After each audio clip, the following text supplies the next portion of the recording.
2014 और 2019 में इन वोटर्स ने बीजेपी के पक्ष में किया था खेल, कांग्रेस हो गई थी फेल, सर्वे ने खोला राज। नमस्कार दोस्तों, मैं काजल आपका स्वागत करती हूं ट्रिगर न्यूज पर।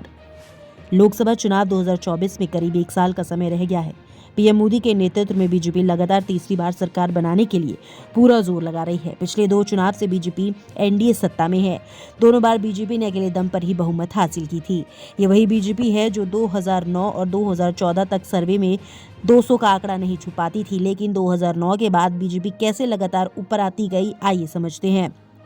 2009 लोकसभा चुनाव के आंकड़ों को देखते हैं। तब कांग्रेस 206 सीट जीतकर सबसे बड़ी पार्टी बनी थी और उसके नेतृत्व में यूपीए ने लगातार दूसरी बार सरकार बनाई थी। चुनाव में कांग्रेस को 11.9 करोड़ वोट मिले थे, जबकि बीजेपी को मिले वोटों का आंकड़ा 7.8 करोड़ था। 2014 का लोकसभा चुनाव बीजेपी ने नरेंद्र मोदी के नेतृत्व में लड़ा था। इस बार बीजेपी का वोट बढ़कर 17.1 करोड़ पहुंच गया। वहीं 282 सीटों के साथ बीजेपी अकेले दम पर बहुमत पाने वाली सरकार बनी। वहीं चुनावों के बाद ऐसा हुआ था, वहीं कांग्रेस सिमट कर 44 सीटों पर ही पहुंच गई। खास बात ये रही कि बीजेपी का जितना वोट बढ़ा था, कांग्रेस का उतना कम नहीं हुआ था। कांग्रेस को 2014 में 10.6 करोड़ वोट मिले, यानी 5 साल में बीजेपी का वोट तो 10% 9% से ज्यादा बढ़ा, जबकि कांग्रेस के वोट प्रतिशत में करीब 1% की गिरावट आई।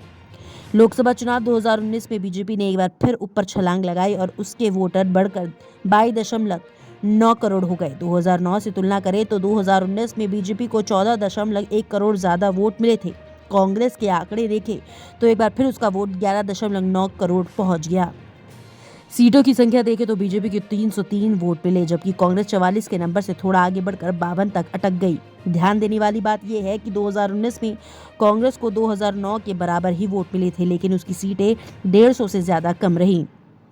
बता दें, बीजेपी की इस उछाल के पीछे उसके वोट शेयर में बढ़ोतरी है। 2009 में कुल वोट 18.8% बीजेपी को मिला था, कांग्रेस को 28.55% वोट मिले थे। 2014 में बीजेपी का वोट शेयर 13% उछाल के साथ 31.34% पर पहुंच गया, जबकि कांग्रेस का लुढ़क कर 19.52% पर आ गया। 2019 में बीजेपी अपने वोट शेयर को 37.76% पर ले गई, जबकि कांग्रेस 19.70% से आगे नहीं बढ़ पाई। Bureau report, Trigger news.